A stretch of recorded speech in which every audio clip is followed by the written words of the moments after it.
آج گزشتہ جمعہ کا جو خطاب تھا وہ سارا قرآن مجید فرقان حمید کی آیات پر مبنی تھا، اور آج انشاءاللہ العزیز میں چند حدیث مبارکہ اسی حوالے سے آپ احباب کے سامنے عرض کروں گا۔ اللہ رب العزت نے ارشاد فرمایا، آپ مد نظر رکھیں گے قرآن مجید کی اس آیت کریمہ کو جس کے اندر رب کائنات نے فرمایا الاخلاء یومئذ بعضهم لبعض عدو۔ قیامت کے دن جو ہے جانی دوست، قریبی دوست، خلیل، جگری دوست وہ ایک دوسرے کے دشمن ہو جائیں گے، اور وہاں کوئی رشتہ کام نہیں آئے گا الا المتقین، مگر متقین کا تعلق، واسطہ، ان کے ساتھ وابستہ ہونا یہ آخرت میں بھی کام آئے گا۔ نبی کریم صلی اللہ علیہ وآلہ وسلم نے ارشاد فرمایا کہ المرء علی دین خلیلہ، ہر بندہ اپنے دوست کے دین پر ہوتا ہے۔ دوست جن کے ساتھ یارانہ ہے، جن کے ساتھ سنگت ہے، تو اس کے طریقہ کار پر ہوتا ہے، اس کے دین پر ہوتا ہے۔ فَلْيَنْظُرْ أَحَدُكُمْ مَنْ يُخَالِلُ، فرمایا تم میں سے ہر ایک یہ دیکھے کہ وہ کس کو دوست بنا رہا ہے۔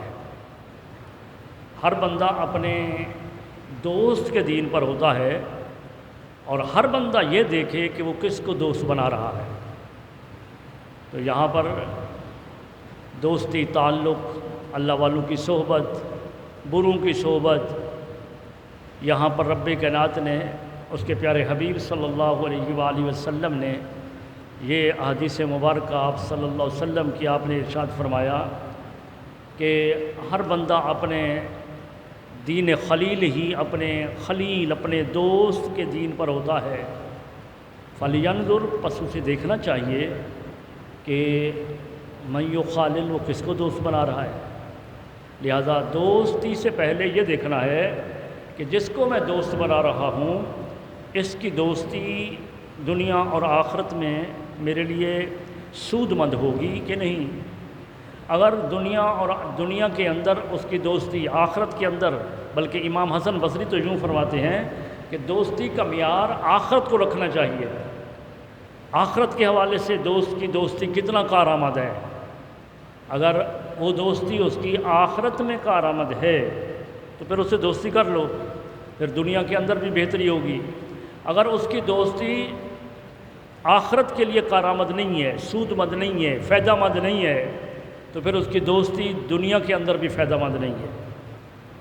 نبی کریم صلی اللہ علیہ وآلہ وسلم نے بھی یہی فرمایا، توجہ دلائی اپنی امت کو، فَلْيَنْظُرْ أَحَدُكُمْ مَنْ يُخَالِلُ، تم میں سے ہر شخص یہ دیکھے کہ وہ دوست کس کو بنا رہا ہے۔ دوستی کا معیار ہمارے ہاں آج عجیب قسم کا ہو گیا ہے۔ ہم دوست بڑے بندے کو بناتے ہیں کہ وہ بڑے فلاں بندے سے دوستی ہے۔ دوستی کا معیار وہ نہیں ہے۔ دوستی کا معیار جو ہے وہ یہ ہے کہ دین میں کتنا خالص ہے، وہ دین کے اندر اس کا تعلق کتنا ہے۔ اگر دین کے اندر وہ دیندار بندہ ہے اور اس کی دوستی جو ہے وہ دین کے حوالے سے آخرت میں کام آئے گی تو اس کو دوست بنا لو، پھر اس کی دوستی کا فائدہ ہے۔ اسی طرح سے نبی کریم صلی اللہ علیہ وآلہ وسلم نے ایک مثال دی اچھے اور برے دوست کی۔ یہ دوسری حدیث، ارشاد فرمایا، یہ بخاری اور مسلم کی ہے، بخاری میں بھی ہے، مسلم میں بھی ہے۔ حضور علیہ الصلوۃ والسلام نے ارشاد فرمایا کہ اچھے اور برے دوست کی مثال ایسے ہے کہ جیسے کسی کی دوستی جو ہے وہ ایک عطر فروش سے ہے، اور کسی کی دوستی جو ہے وہ لوہار کے ساتھ ہے، بھٹی کے اندر پھونک مارنے والا، انگاروں کو بھڑکانے والا لوہار، فرمایا اچھے برے دوست کی دوستی کی مثال یہ ہے جیسے کسی کی دوستی جو ہے وہ عطر فروش کے ساتھ ہے، اور برے دوست کی دوستی کی مثال ایسی ہے جیسے اس کی دوستی جو ہے وہ لوہار کے ساتھ ہے۔ یہ حضور نے مثال دی۔ لوہار کا پیشہ غلط نہیں ہے، پیشہ کام ہمیشہ کام ہوتا ہے۔ انبیاء کرام کی سنت رہی ہے لوہار کا کام کرنا۔ سابقہ انبیاء کرام میں حضرت داؤد علیہ السلام لوہار کا کام کرتے تھے۔ پیشہ غلط نہیں ہے، مثال دی حضور علیہ السلام نے کہ ان کی مثال ایسی ہے اچھے برے دوست کے حوالے سے۔ کیسے؟ جیسے حضور علیہ السلام نے فرمایا کہ جو بندہ جس کی دوستی ہے عطار کے ساتھ، عطر فروش کے ساتھ، جو عطر بیچتا ہے، جس کی دوستی عطر فروش کے ساتھ ہے تو وہ کیا کرے گا؟ اس کے ساتھ دوستی ہے، بیٹھے گا دکان پر، وہ تھوڑے دنوں میں وہ عطر کی شیشی گفٹ کر دے گا۔ عطر کی شیشی جو ہے دوستوں کو تو گفٹ دیا جاتا ہے، تو گفٹ کر دے گا۔ اور اگر اس نے گفٹ نہ کیا تو پھر کیا کرے گا؟ یہ ان سے عطر خرید لے گا، اور اگر خریدا بھی نہیں، اس نے مفت میں دیا بھی نہیں، تو جب ان کے پاس بیٹھا رہے گا تو مفت میں خوشبوئیں تو لیتا رہے گا۔ جو بھی آتا ہے وہ عطر فروش کا کام ہوتا ہے نا، وہ نکالتے ہیں یہ دیکھو یہ کیسی خوشبو ہے، یہ دیکھو یہ کیسی خوشبو ہے، ہوتا ہے طریقہ کار۔ تو وہ جب وہ کسی کو خوشبو جو ہے وہ خوشبو سنگھائے گا، عطر کو کھولے گا، شیشی کو کھولے گا، دوست قریب بیٹھا ہے تو وہ عطر سے معطر ہوتا رہے گا، خوشبو سے معطر ہوتا رہے گا، مفت میں خوشبو لیتا رہے گا۔ اس نے دی بھی نہیں، اس نے لی بھی نہیں، لیکن جب جس وقت اس کے پاس بیٹھا رہتا ہے تو وہ عطر کی خوشبو سے سود مند ہوتا رہتا ہے، فائدہ اسے ملتا رہتا ہے، اور مفت کے اندر یہ کام ہو رہا ہے۔ اب اس کی مثال نیکوکار کے ساتھ کیسی ہے؟ یہ مثال دی تھی نا حضور نے۔ نیکوکار کے ساتھ اگر دوستی ہے تو پھر جب نیکوکار کے ساتھ دوستی ہے، جب ان کے پاس بیٹھا، ہوٹل پر بیٹھے ہیں، گھر میں بیٹھے ہیں، پارک میں بیٹھے ہیں، تو ادھر اذان ہوئی تو نیکوکار دوست ہے، نیک دوست ہے، کہا بس اذان ہو گئی ہے، اب میں چلتا ہوں نماز پڑھنے کے لیے۔ دوست نماز پڑھنے کے لیے چلا گیا۔ 1-2-4 دن گزریں گے، وہ دوست جو جس کے ساتھ دوستی نیک کے ساتھ ہوئی ہے وہ کہے گا، خود بخود کہے گا کہ تم نماز پڑھنے جاتے ہو، آج میں بھی چلتا ہوں، تو وہ بھی نماز پڑھنے کے لیے آ جائے گا۔ اور اگر وہ نہ آیا تو چند دنوں میں دوست ہی کہہ دے گا کہ یار آپ چلو ہمارے ساتھ نا نماز پڑھو، تو نماز کے لیے نہیں آئے گا، اور نماز پڑھے گا، یہاں تسبیح و تحلیل ہو رہی ہوگی، یہاں عصر کے ٹائم جو ہے وہ درود شریف کا ورد ہو رہا ہوگا، وہ اس میں جب دیکھے گا ماحول کو تو وہ رنگ میں رنگا جائے گا، وہ اسے ذکر و اذکار، عبادت و ریاضت وہ ایک سنگت کی وجہ سے میسر آ جائے گا۔ اگر ایسا بھی نہ ہوا کہ نہ خود آیا دوست کے ساتھ اور نہ دوست نے اسے بلایا، جتنا دیر اس نیک دوست کے پاس بیٹھا رہے گا تو دیگر خرافات سے بچا رہے گا۔ یہ تو فائدہ ہے دوستی کا۔ اور اسی طرح سے وہ جو لوہار کی مثال دی امام الانبیاء صلی اللہ علیہ وسلم نے، فرمایا کہ اس کی برے دوست کی مثال لوہار کی ہے۔ تو جس کی دوستی لوہار کے ساتھ ہے تو وہ کیا، جو لوہار کے پاس جب بٹھی پھونکنے والا، آج تو جدید طریقے آ گئے ہیں، تو پہلے طریقہ اس کو سلگھانے کے لیے پھونک مار دی، وہ جو ہے نا پنکھے وغیرہ کے ساتھ، اور جب اس کو سلگھایا جاتا ہے تو وہاں سے چنگاریاں اٹھتی ہیں، تو پھر اس کی چنگاریاں پڑیں گی، وہ لوہار کے اس بھٹی کی ساتھ بیٹھے ہوئے دوست پر چنگاریاں پڑیں گی، جسم پر کپڑے جو ہے وہ جلیں گے چنگاریوں کی وجہ سے۔ اب لوہار جب کام کر رہے تھے نا، اس کے لباس کو دیکھیں، اس کا جو قمیض ہوتا ہے چھلنی ہوتا ہے، چھوٹے چھوٹے سوراخ اس چنگاریوں کی وجہ سے۔ تو جب اس دوست کے ساتھ بیٹھا ہے تو اسے چنگاریوں کی وجہ سے ان کے کپڑے بھی جلیں گے، اور اگر کپڑے نہ جلیں تو اس لکڑی جلنے کی بدبو آئے گی۔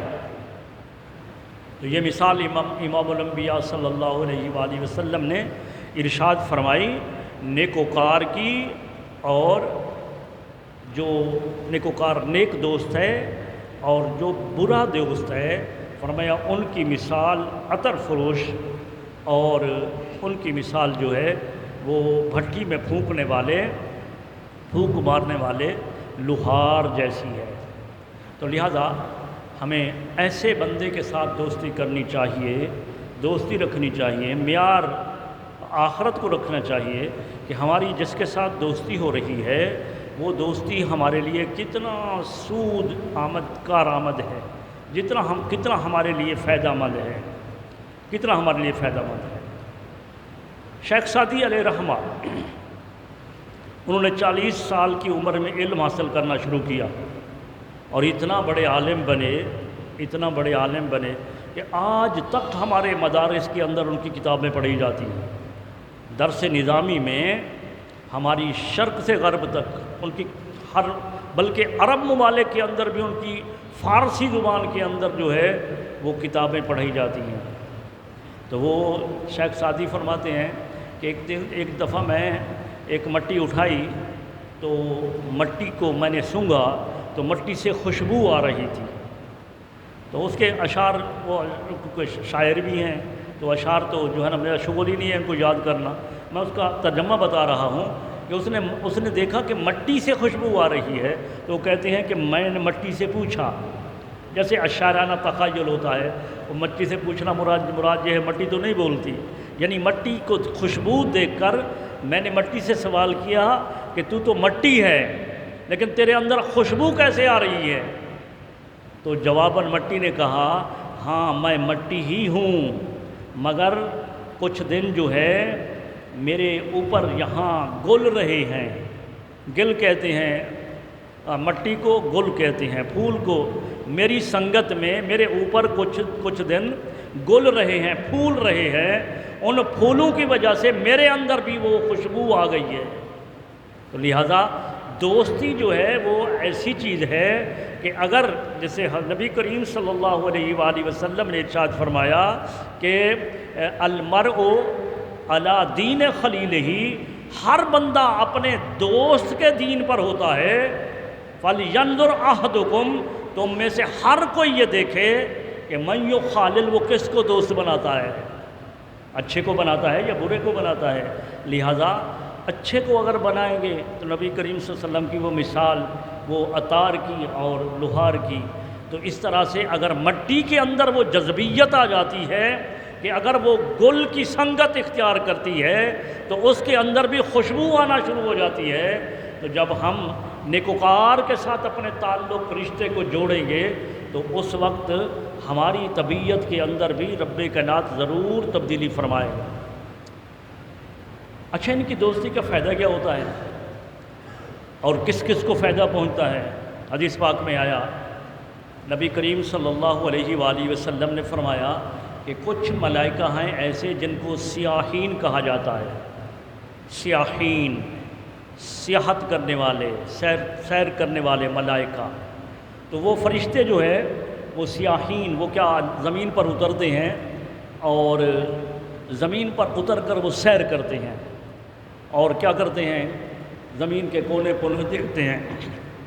جب وہ دیکھتے ہیں نا کسی جگہ پر ذاکرین کو، ذکر کرنے والوں کو دیکھتے ہیں، اللہ تبارک و تعالیٰ کو یاد کرنے والوں کو دیکھتے ہیں، ایسی محفل کو دیکھتے ہیں کہ جہاں اللہ اس کے رسول کا ذکر ہو رہا ہے، تو پھر وہ مختلف جگہ پر اترتے ہیں۔ ایسا نہیں ہے کہ اکٹھے ایک جگہ پر اتر جائیں، مختلف جگہ پر اترتے ہیں، اور جب کوئی ایک ان میں سے کوئی فرشتہ دیکھتا ہے ایسی محفل کو کہ جہاں اللہ تبارک و تعالیٰ کے ذاکرین، صالحین، اولیاء اللہ موجود ہیں، تو پھر وہ ایک فرشتہ یا دو جو دیکھتے ہیں اس کو، وہ دوسروں کو آواز دیتے ہیں۔ کیا کہتے ہیں؟ کہتے ہیں حلما حاجتکم، آؤ اپنی حاجت کی طرف، جس مقصد کے لیے تم آئے ہو، اے فرشتوں آؤ ادھر آ جاؤ، تمہارا مقصد یہاں پر ہے، تمہارا مقصد یہاں مل رہا ہے کہ یہاں اللہ تبارک و تعالیٰ کا ذکر ہو رہا ہے۔ پھر وہ فرشتے کیا کرتے ہیں وہ فرشتے اس محفل کے اندر بیٹھ جاتے ہیں۔ فرشتے محفل کے اندر بیٹھے تو محفل کی برکت ہی عجیب ہو جاتی ہے، اور پھر جب فرشتے وہاں بیٹھتے ہیں اور پھر پوری محفل کو، پورے ذکر کو ملاحظہ کرتے ہیں، تو پھر ان کے بعد جب محفل ختم ہوتی ہے تو وہ بھی چلے جاتے ہیں۔ جب وہ چلے جاتے ہیں تو اللہ تبارک و تعالیٰ کی بارگاہ میں، تو اللہ تبارک و تعالیٰ ان سے پوچھتا ہے، اللہ تعالیٰ پوچھتا ہے کہاں سے آ رہے ہو؟ حالانکہ اللہ تبارک و تعالیٰ علام الغیوب ہے، تو سوال پوچھنا یہ لا علمی کی دلیل نہیں ہے۔ اگر کوئی سوال پوچھے، استاد شاگرد سے سوال پوچھے تو شاگرد کہے کہ میرے استاد کو سوال ہی نہیں آتا، تو یہ اس کی جو ہے نا کم عقلی ہے۔ سوال پوچھنا لا علمی کی دلیل نہیں۔ اللہ تبارک و تعالیٰ جو علام الغیوب ہے وہ پوچھتا ہے کہاں سے آ رہے ہو؟ تو فرشتے کہتے ہیں کہ یا اللہ زمین پر گئے تھے۔ کیا کرنے گئے تھے؟ یا اللہ ایک جگہ پر گئے، لوگ تجھے یاد کر رہے تھے۔ اللہ پوچھتا ہے کہ کیا انہوں نے مجھے دیکھا ہے؟ وہ جو مجھے یاد کر رہے تھے دیکھا ہے؟ تو انہوں نے کہا نہیں دیکھا۔ فرمایا کہ اگر مجھے دیکھ لیتے تو پھر کیا کیفیت ہوتی؟ یا اللہ وہ اس سے کہیں زیادہ تیری عبادت اور عیادت کرتے، تیرا ذکر اذکار اس سے کہیں زیادہ کرتے۔ تو اللہ تعالیٰ فرماتا ہے کہ کیا وہ کسی چیز کی طلب بھی کر رہے تھے؟ یا اللہ ہاں وہ جنت طلب کر رہے تھے، یا اللہ جنت عطا کر۔ فرمایا کہ جو جنت میں نے تیار کی ہے، کیا جنت کی نعمتوں کو انہوں نے دیکھا ہے؟ تو عرض کرتے ہیں فرشتے نہیں، انہوں نے نہیں دیکھا، جنت کو نہیں دیکھا، طلب کر رہے تھے آپ کے۔ فرمایا اگر جنت کی نعمتوں کو دیکھ لیتے تو ان کی طلب کتنا ہو جاتی؟ عرض کرتے ہیں بہت زیادہ ہو جاتی۔ فرمایا کہ کیا کسی سے پناہ بھی مانگ رہے تھے کسی چیز سے؟ عرض کرتے ہیں کہ ہاں یا اللہ وہ دوزخ سے پناہ مانگ رہے تھے۔ فرمایا کہ جو دوزخ کا عذاب میں نے تیار کر رکھا ہے، دوزخ کا عذاب جو میں نے تیار کیا ہے، اگر اس کو دیکھ لیتے تو ان کی کیفیت کیا ہوتی؟ تو یا اللہ اگر وہ دوزخ کے عذاب کو دیکھ لیتے تو ان کی کیفیت ہر وقت پناہ مانگتے رہتے ہوتی، وہ دوزخ سے پناہ مانگتے رہتے۔ تو رب کائنات فرماتا ہے اچھا سنو، گواہ ہو جاؤ، میں نے ان محفل والوں کو بخش دیا ہے، میں نے تمام محفل والوں کو بخش دیا ہے۔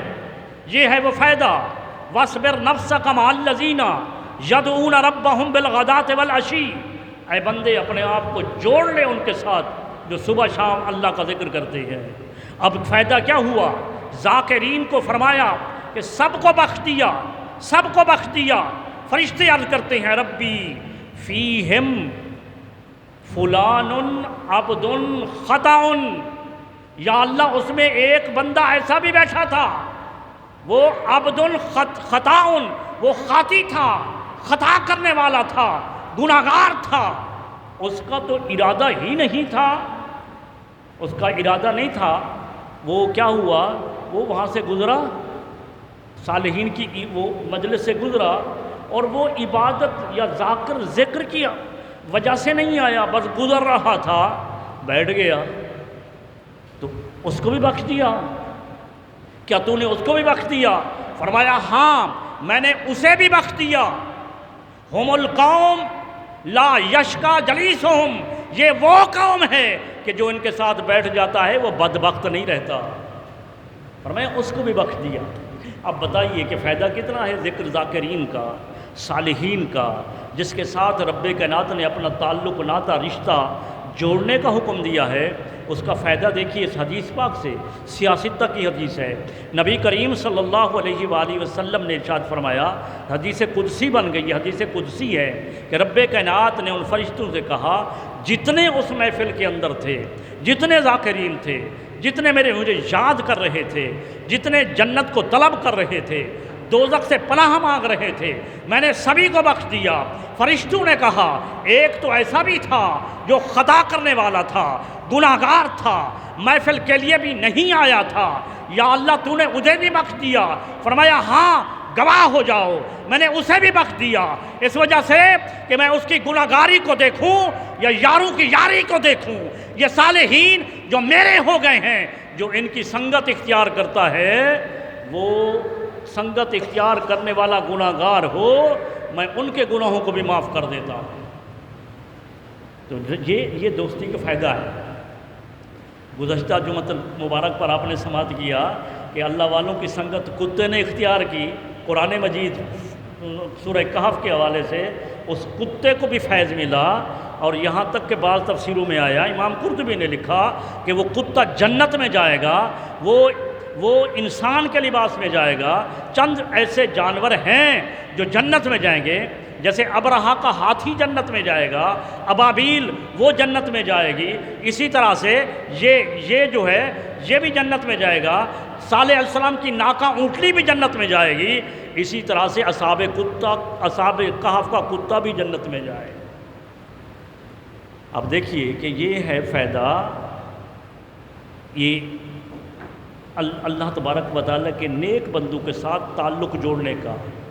دوستی کا معیار اس دنیا کے اندر رکھنا ہے، نیک کو دوست بنانا ہے یا برے کو دوست بنانا ہے. نیکی کی دوستی آپ نے مثال سماعت کی حضور علیہ السلام کی، وہ بھی بخاری مسلم کی حدیث تھی.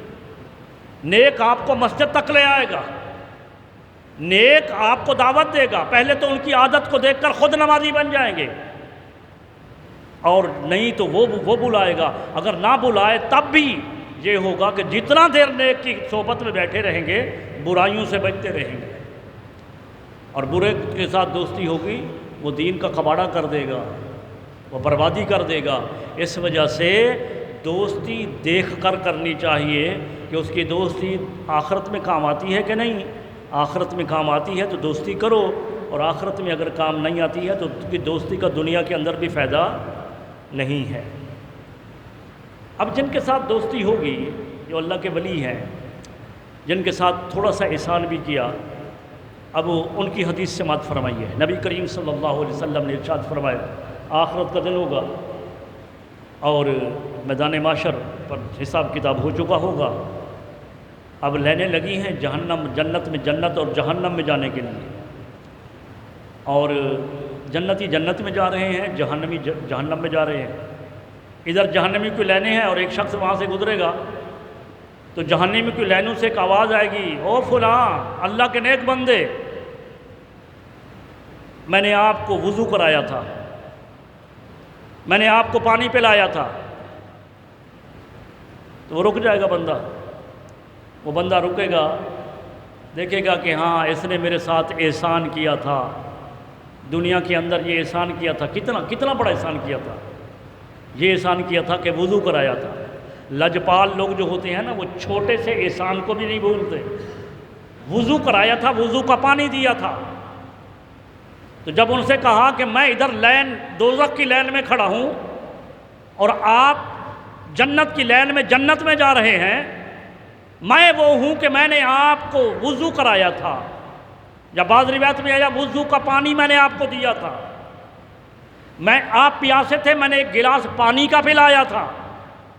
وہ اللہ کا بندہ رک جائے گا، باری تعالیٰ کی بارگاہ میں عرض کرے گا، یہ دوزخ کی لین میں کھڑا ہے، اس نے میرے ساتھ احسان کیا تھا، اس نے اتنا تعلق ناشتہ اتنا دیر جوڑا تھا کہ مجھے یہ کوئی چیز کی ضرورت تھی تو یہ دی تھی، اب یہ دوزخ میں جائے میں جنت میں جاؤں. اللہ تبارک و تعالیٰ کی بارگاہ میں عرض کرے گا، یا اللہ اس کو بخش، یعنی سفارش کرے گا. جب وہ سفارش کرے گا، رب کائنات اس کی سفارش کو قبول کرتے ہوئے اسے بھی جنت میں بھیج دے گا. یہ ہے ایک حدیث. اب آئیے دوسری حدیث کی طرف. میں نے جب اس حدیث کو پڑھا پہلی بار تو دل اش کر اٹھا کہ کتنا رحیم ہے ہمارا رب، کتنا کریم ہے ہمارا رب. عجیب قسم کی حدیث ہے، اور حدیث بھی وہ ہے کہ جو سیاستہ کی حدیث ہے، جو سیاستہ میں سے نسائی شریف سیاستہ میں ہے اس کی حدیث ہے. حضرت ابو سعید خدری حدیث کے راوی ہیں. آپ فرماتے ہیں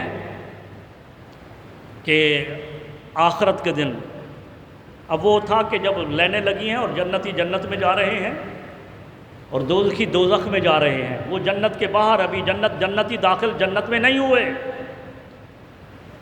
دوزخی دوزخ میں داخل نہیں ہوئے. یہ ہے کہ جنتی جنت میں داخل ہو گئے، دوزخی دوزخ میں داخل ہو گئے. دوزخیوں کو ایک ہوتے ہیں کہ جیسے دنیا کے اندر جو ہے نا کہ مرض رکھے ہیں، ایک مرض وہ ہوتا ہے کہ تھوڑا سا سر میں درد ہے، آپ میڈیکل سٹور پر گئے اور وہاں سے ان کو خود کہا کہ یار فلاں فلاں گولیاں دے دو، میرے سر میں درد ہے، پین کلر کو دے دو، اس نے دے دی، بس لے لیا۔ ایک یہ ہوتا ہے کہ وہ آپ کسی ڈاکٹر کے پاس جاتے ہیں، اور ایک بیماری وہ ہوتی ہے کہ ڈاکٹر، چھوٹے ڈاکٹر بھی کہتے ہیں کہ نہیں، وہ ایک اس کا جو ہے نا اسپیشلسٹ ہے، اس کے پاس جو ہے نا اس کے پاس وہ آئے گا تو وہ چیک کرے گا۔ اور ایک وہ ہوتا ہے کہ وہ اسپیشلسٹ بھی کہتا ہے کہ ہاں تشخیص کر لی ہے، تمہارا مرض لا علاج ہے، تمہارا مرض لا علاج ہے۔ تو لا علاج مرض جو ہے وہ وہاں پر بھی ہوگا آخرت کے دن قیامت میں۔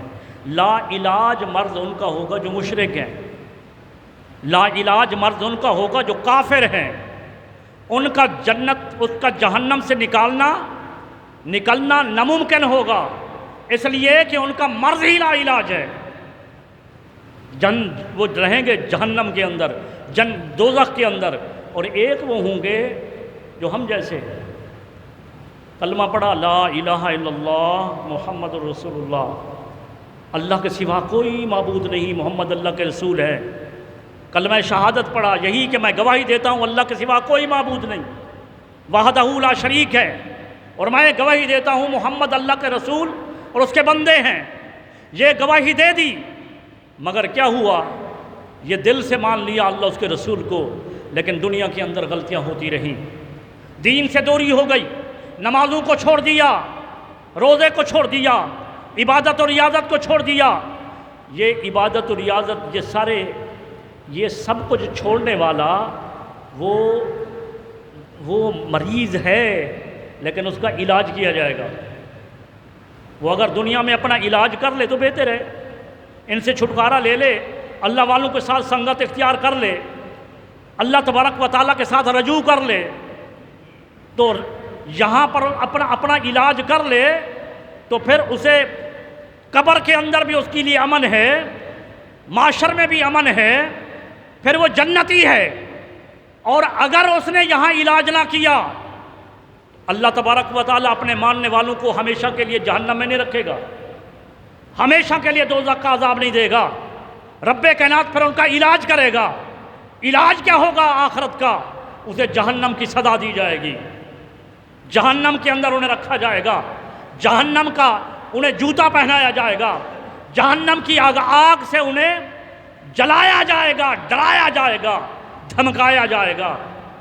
اور الامان والحفیظ، کم سے کم عذاب جو جہنم کا جوتا جو پاؤں میں ڈالا جائے گا سب سے کم گناہگار کو، وہ اتنا حرارت والا ہوگا کہ جوتا تو ہوگا پاؤں کے اندر، مگر اس حرارت کی وجہ سے اندر کی سارا خون گوشت سارا پگھل کر پیپ بن کر یہ کانوں سے بھی نکلے گا، آنکھوں سے بھی نکلے گا، ناک سے بھی نکلے گا، منہ سے بھی نکلے گا۔ تو علاج کون سا بہتر ہے، دنیا والا یا آخرت والا؟ لوگ تو کہتے ہیں کہ بھائی کلمہ پڑھ لیا، کیا ہے گناہگار ہیں تو کیا ہوا، جنت میں جانا ہے، ہم نے علماء کرام سے سنا ہے جنت میں تو جانا ہے، مگر کیسے جانا ہے، کب جانا ہے، کیسے جانا ہوگا؟ یہ رب کائنات ایسے نہیں بھیجے گا، وہ علاج کرے گا۔ جیسے یہاں ایک پیر و مرشد علاج کرتا ہے، اپنے مرید کو بلاتا ہے، ان کو اپنے پاس بٹھاتا ہے، کئی دن کا انہیں مجاہدہ کراتا ہے۔ آج کل تو وہ نہ آستانے رہے نہ پیر خانے رہے کہ وہ اس طرح سے ان کو اپنا رگڑا دیں، ان کو کھڑا کریں، ان کا تصفیہ کریں، ان کے نفس کا تزکیہ کریں۔ آج تو پیری مریدی بھی نام کی ہو رہی ہے، بس محفل میں بیٹھے ہو، ایک دوسرے کے دامن کو پکڑ لو، مرید ہو گئے۔ ارے پہلے یہ پیری مریدی نہیں ہوتی تھی، اور یہ پیری مریدی جو پہلے ہوا کرتی تھی وہ سود مند ہوتی تھی۔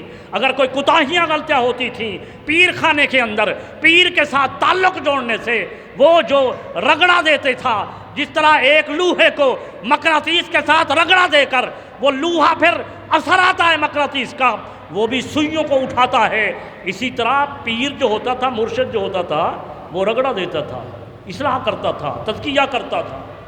رب کائنات تزکیہ کرے گا۔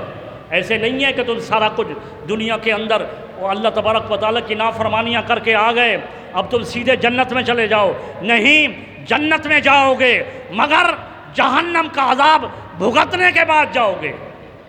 تو رب کائنات اسے جہنم میں رکھے گا. اس کو انشاءاللہ میں بیان کروں گا کیونکہ ضرورت ہے ہمیں. ہم بڑے دلیر ہو گئے گناہوں پر. ہم دوزخ کے متعلق بھی بیان کریں گے. اللہ کی رحمت بھی وسیع ہے مگر یہ بھی تو قبر سے ڈرانا، آخرت کا ڈرانا، یہ بھی تو سنت مصطفیٰ ہے. آج کا نعت خواں کہتا ہے کہ مجھے اے واعظ، اے خطیب، مجھے قبر سے عذاب نہ ڈرا، کہ عذاب سے نہ ڈرا، وہاں تو مصطفیٰ آئیں گے. ارے مصطفیٰ نے تو ڈرایا ہے، یہ مصطفیٰ نے ڈرایا ہے جو منبر رسول پر گفتگو کر رہا ہوں. یہ حضور کی سنت ہے. تو میں عرض یہ کر رہا تھا جب جنتی جہنمی جہنم میں ہوں گے، جنتی جنت میں ہوں گے تو ایک دروازہ ہوگا جس سے جنتی جہنمیوں کو دیکھیں گے. جب وہ دیکھیں گے نا تو یہ لاجپال کتنا، وہ حدیث جو نسائی شریف کی اب شروع ہے، سنیے اور قربان جائیے اللہ تبارک و تعالیٰ کے کرم پر. اس نے کتنے جب دوستی اچھوں سے کی ہے تو پھر اس کا فائدہ کیا ہوا. فرمایا کہ جب ان کو دیکھیں گے نا اللہ والے جب دیکھیں گے اس دیوار کے پس پردہ ہوں گے، ایک دروازہ ہوگا.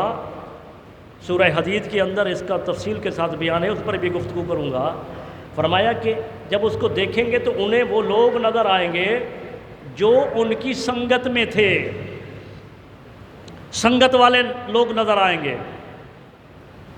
اب نبی کریم صلی اللہ علیہ وسلم کے وہ الفاظ سنیے. فرمایا تم میں دنیا کے اندر کوئی اپنا مطلب حاصل کرنے کے لیے دنیا کے اندر تم میں سے کوئی اتنا ایک دوسرے کے ساتھ جھگڑا نہیں کرتا ہے جس قدر اللہ والے ان بندوں کے متعلق اللہ سے جھگڑا کریں گے جو ان کی سنگت میں دنیا میں رہتے تھے، اب وہ جہنم کے اندر ہے.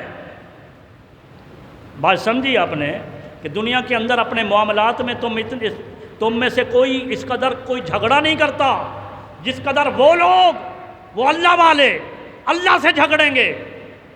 اللہ تبارک و تعالیٰ سے جھگڑیں گے کن کے متعلق؟ ان بندوں کے متعلق جو دنیا کے اندر ان کی سنگت میں رہتے تھے. اب حدیث پاک کے الفاظ کیا ہیں؟ نبی کریم صلی اللہ علیہ وآلہ وسلم نے فرمایا قالو، وہ کہیں گے ربنا اخواننا، اے ہمارے رب یہ ہمارے بھائی تھے، یہ ہمارے بھائی تھے. فرمایا کہ یصوموننا، فرمایا کہ یہ ہمارے ساتھ روزہ رکھتے تھے. یصلونا، یہ ہمارے ساتھ نماز پڑھتے تھے. یحجونا معنا، یصومو معنا، یصلو معنا، یہ ہمارے ساتھ نماز پڑھتے تھے، ہمارے ساتھ روزہ رکھتے تھے، ہمارے ساتھ حج کرتے تھے. یا اللہ تو نے اسے جہنم میں ڈال دیا، تو نے جہنم میں ڈال دیا. تو رب کائنات کیا فرمائے گا؟ وہ جھگڑا کر رہے ہیں. نبی کریم صلی اللہ علیہ وسلم کے فرمان ہے. فرمایا تم میں سے کوئی اپنا مطلب، اپنا معاملہ، اپنا حق دنیا میں حاصل کرنے کے لیے ایک دوسرے کے ساتھ اتنا نہیں جھگڑتے ہو جتنا وہ لوگ اللہ کی بارگاہ میں اللہ سے جھگڑا کریں گے کہ یا اللہ ان کو تو نے جہنم میں ڈال دیا. ابھی اللہ کے ساتھ کوئی جھگڑ سکتا ہے؟ بھئی وہی جھگڑ سکتا ہے نا جو اس کا ہے، جو اس کا ولی ہے، جو اس کا دوست ہے.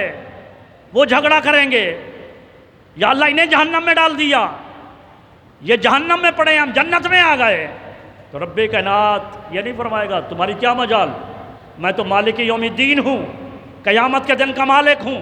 ارے بے شک وہ قیامت کے دن کا مالک ہے، وہ جو چاہے کرے، وہ علی کل شیء قدیر ہے، وہ قادر مطلق ہے، جو چاہے وہ کرتا ہے، مگر وہ اپنے بندوں کا اس قدر لحاظ رکھتا ہے. حدیث پاک میں آیا رب کائنات اذن دے گا، فرمائے گا جاؤ جن جن کو پہچانتے ہو جہنم سے نکالو، جنت میں لے آؤ. جہنم سے نکالو، جنت میں لے آؤ. یہاں میرے ذہن میں خیال آیا جب ہم حدیث کو پڑھ رہا تھا کہ وہاں تو سارا نظام فرشتوں کے حق میں ہوگا، فرشتوں کے ہاتھ میں ہوگا، جنتی کو جنت میں بھیجنا، دوزخی کو دوزخ میں بھیجنا، یہ معاشر کے میدان سے یہ اندر سارے انتظامیہ فرشتے ہوں گے، مگر جس وقت جنت کے اندر اولیاء کرام اپنے ساتھ تعلق رکھنے والوں کے متعلق اللہ سے جھگڑا کریں گے، اللہ کی بارگاہ میں عرض کریں گے مولا تو نے انہیں جہنم میں ڈال دیا، اب رب کائنات یہ بھی تو فرما سکتا تھا ہاں ٹھیک ہے تو میرے ولی ہو، میں ایسا کرتا ہوں میں فرشتوں کو حکم دیتا ہوں کہ وہ ان کو نکال کر لے آئیں، لیکن ایسا نہیں ہے، فرشتوں کو بھیجیں تو پھر وہ وہاں جو ہیں دوسرے وہاں پر جن کو نکالنے جا رہے ہیں اور جو ان کے ساتھ ہیں، جو اس دنیا کے اندر سنگت ولی کوئی صالحین کی سنگت کو معمولی چیز سمجھتے ہیں، بابت شاہی کوئی نہیں، جب یہ نعرے لگانے والے وہاں ہوں گے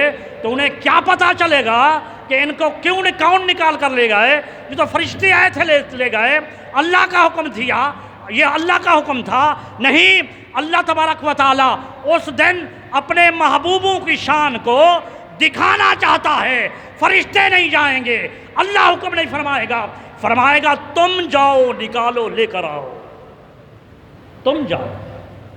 وہ کون جائیں گے؟ اللہ کے ولی جائیں گے، اولیاء اللہ جائیں گے، اور وہاں سے جن کو پہچانتے ہوں گے نا، اب حدیث پاک میں یہ بھی آیا، یہ اسی نسائی شریف کی حدیث، سیاستہ کی حدیث، کہ جہنم کی آگ کئیوں کے پاؤں تک ان کو جلا چکی ہوگی، کئیوں کو گھٹنوں تک جلا چکی ہوگی، کئیوں کو دھڑ تک جلا چکی ہوگی، لیکن ان کے چہرے سلامت ہوں گے۔ چہرے رب کائنات نے اس وجہ سے سلامت رکھے کہ ان کو میرے ولیوں نے پہچاننا ہے، ان کو آگ نے نہیں جلایا، فرمایا جن کو پہچانتے ہو لے کر آؤ اور جنت میں لے جاؤ۔ اب وہ لے کر آئے، جنت میں لے گئے۔ عرض کی باری تعالیٰ ہم لے آئے اپنے دوستوں کو جو ہمارے ساتھ رہتے تھے نا، ان کو ہم لے آئے، فرمایا کہ اب دوسرا کام بھی تم کرو، ایک کام اور کرو، جاؤ پھر جنت کے اندر جہنم کے اندر جن کے دل کے اندر 1 درہم جتنا ایمان ہے اسے بھی جہنم سے نکال کر جنت میں لے آؤ۔ وہ جائیں گے جن کا ایمان 1 درہم جتنا ہوگا، وہ ان کو لے کر پھر جنت میں لے آئیں گے۔ پھر رب کائنات فرمائے گا دوبارہ جاؤ، جن کا ایمان آدھے درہم تک ہے ان کو بھی لے کر جنت میں لے آؤ۔ وہ لے جائیں گے، 1 آدھے درہم والے بھی جہنم سے آزادی جنت میں آ جائیں گے۔ رب کائنات کی رحمت مزید کرم فرمائے گی، رب کائنات فرمائے گا اے میرے دوستو دوبارہ جاؤ، تیسری دفعہ جاؤ۔ باری تعالیٰ اب کیا کریں؟ وہ درہم والے کو بھی لے آئے، آدھے درہم والے کو بھی لے آئے، تو رب کائنات فرمائے گا جس دل کے اندر 1 رائی کے مقدار کے مطابق ایمان ہے اسے جنت میں لے آؤ۔ یہ حدیث پاک ہے کہ رائی کے دانے تک ایمان ہوگا نا جنت میں جائے گا، مگر وہ جو بیج کی پھسوڑی ہے، بیج کا عذاب ہے، اس بیج کا عذاب جو جہنم کا عذاب ہے، انشاءاللہ عزیز اس پر میں اگلے جمعہ پر گفتگو کروں گا۔ اللہ تبارک و تعالی ہمیں جہنم سے محفوظ فرمائے، جنتی بنائے، اور اس کے جو نیکوکار ہیں ان کے ساتھ اپنی صندق تعلق ناطہ جوڑنے کی توفیق عطا فرمائے۔ وما علینا